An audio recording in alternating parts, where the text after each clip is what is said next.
Hey everybody, welcome to, I can't believe it, my 500th beer review. I'm going to do one today. I did a quick search on YouTube, and I'm going to do one today I don't think anybody has reviewed, which makes me kind of happy. I'm going to do one special release from the Boulevard Brewery. I'm going to do their Love Child number 2. I'd given up on, this is a one-time brew, at least so far. I'd given up on ever tasting it, and Matt, the representative of Boulevard in this part of the state, brought me one down here a month or so ago when we had that beer tasting, and he actually brought me 2 beers, and we drank the other one that night. So I saved this one. I'm going to save it for something special.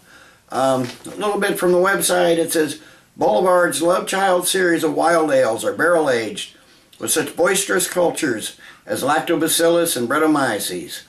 These wayward offspring can prove so complex that we employ gauges on the label to convey the intensity of three key personality traits: funk, sour, and fruit, presenting the picture of the ale at the time it was released.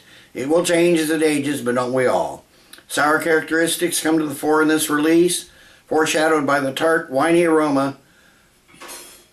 Notes of cherry, chocolate, olive brine, and leather give way to a subtle hint of funk and dry, clean finish. 9.6% ABV, 11 IBUs. There's the gauges on the back. The funk and the sour and the fruitiness. And on the front here it says malt beverage aged in bourbon barrels. So I've had their Saison Brett before. Pretty darn good. One of my favorites. So let's see how they do with this. Let's hope we can get this cork out here. There we go. Let's see what we got. I'm going to get my glass close just in case.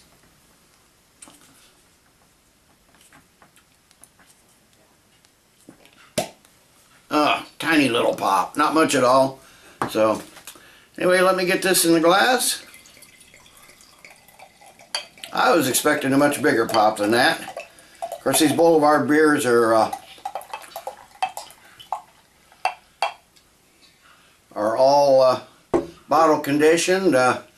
This one says this is 2012 batch 2, best by date of 3/2014. So this is just a month ahead of the best by date. We got a nice murky burnt orange sort of color. Seems to be a moderate amount of carbonation streaming up. Just a ring of not much head at all. Just a light ring around the edge of the glass. Looks like it might leave some pretty decent lacing though. So let me get a nose on it.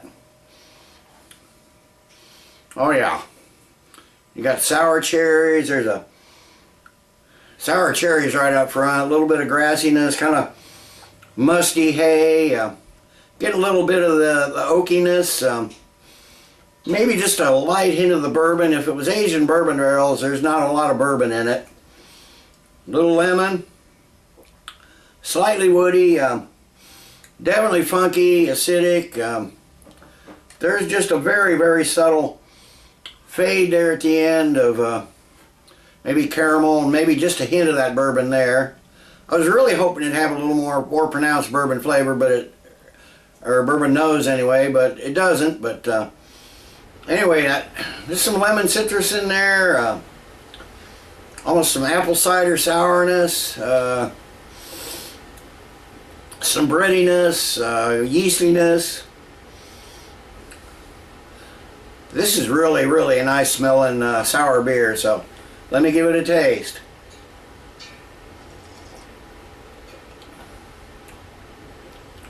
Oh yeah, this has definitely got the pucker factor. Definitely got that pucker factor. Say that 3 times real fast. But got lots of sour cherry, lemon, orange right up front. Kind of sticks around too. It doesn't. It's not a real clean finish here. the Brett comes in, you can get that funkiness there in the middle. A little bit of lemon on the end too. There's some oakiness there, but I'm still not getting much of that bourbon characteristic.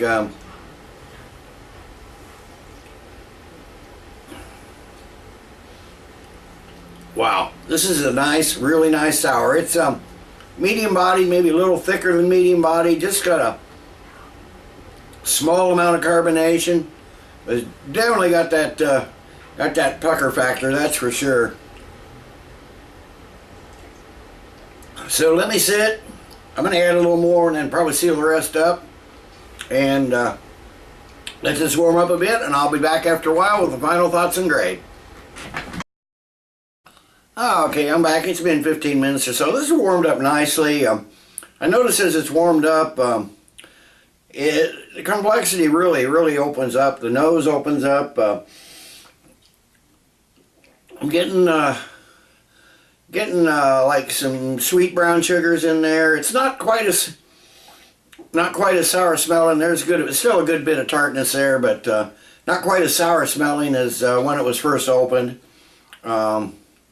Getting some like sweet brown sugar in there beneath that breadiness. A little orange, maybe some white grapefruit. A little bit of vanilla. I think that's probably from the oak. I'm still not getting much bourbon. On the taste, a little more caramel and toffee malt there to balance that tartness a bit, but there's still a serious pucker factor with this. There may be some tobacco, leather notes in there that I didn't. They may have been there, but they've come out a lot more since it's warmed up. So I think it's definitely one that you want to drink more warm. Every sip I take, I get something new.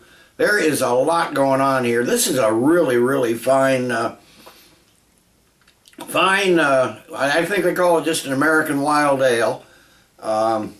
Really nice version. I haven't had a lot of sour ales, but I've liked the ones I've had, and I'll tell you, this is up there with the best of them. Cantillon and Jolly Pumpkin and some of those others that are known for their sourness. So I'm going to give the Smokestack series from Boulevard Love Child number 2. I guess there was a Love Child number 1. I never got to taste that, but I'm going to give it a good solid 9.5 out of 10. It's a damn good beer. I wish I had another bottle of it. But thanks to Matt from Boulevard for bringing it to me so I can at least get to taste this one. And I want to thank all my subscribers.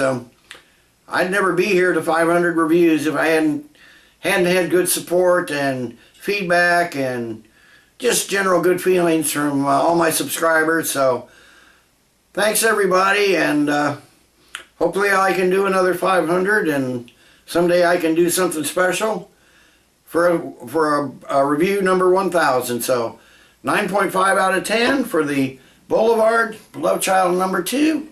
Till next time everybody, cheers. Let's keep drinking good beers.